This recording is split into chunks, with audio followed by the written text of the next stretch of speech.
Hello, today let's take a look at lead code programming problem number 966, which is vowel spell checker. So the problem is basically given a word list. We want to implement a spell checker that converts a query word into a correct word. So we are provided with an input list of words. Let's take an example. So we could have a input list such as yellow and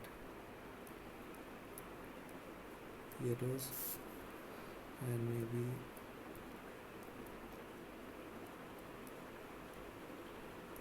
yellow. So now if our query word is something like yellow, so in this case it is directly present in the word list, so it is returned in the result. Or if our query word was something like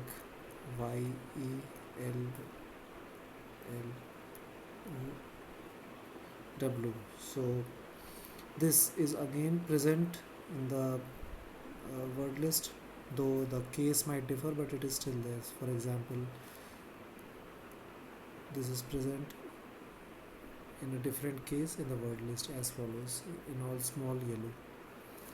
Or if I have a word like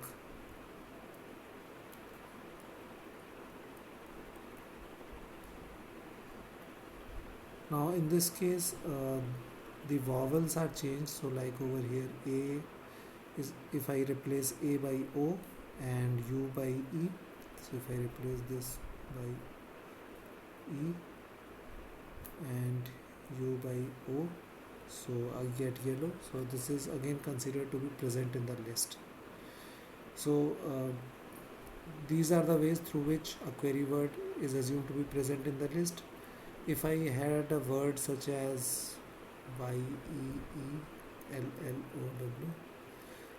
so in this case it isn't present because I have two vowels in over here, and there is no way I can transform these vowels to match a word present in the word list. Neither is this word present in a same case or different case in the word list. So this is not present. So in this case, we would just return an empty string in the result list. So let's see how can we go about solving this. So one way of approaching this is that we maintain a list of words in uppercase. So we already have the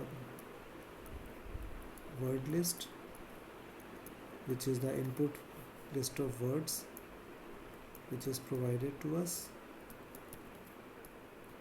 Beside that, we can have a word list in uppercase which would have all these words in uppercase.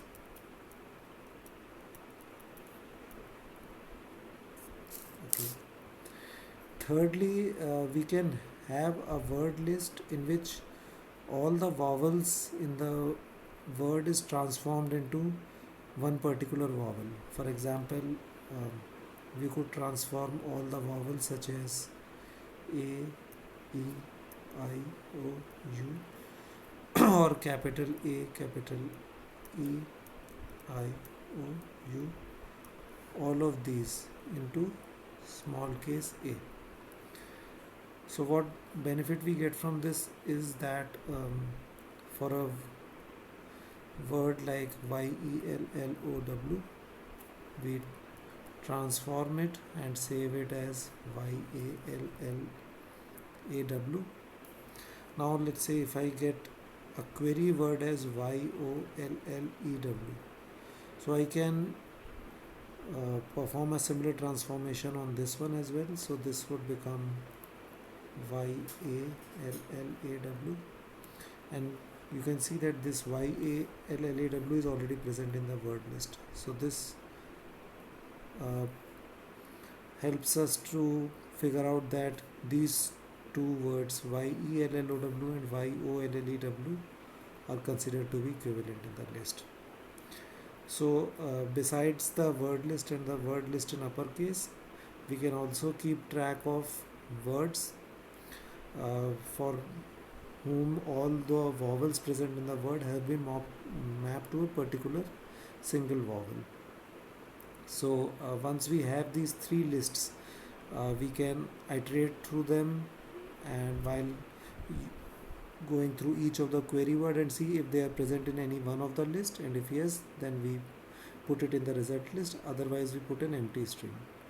A couple of optimizations which are possible here are that we can transform this word list into a set,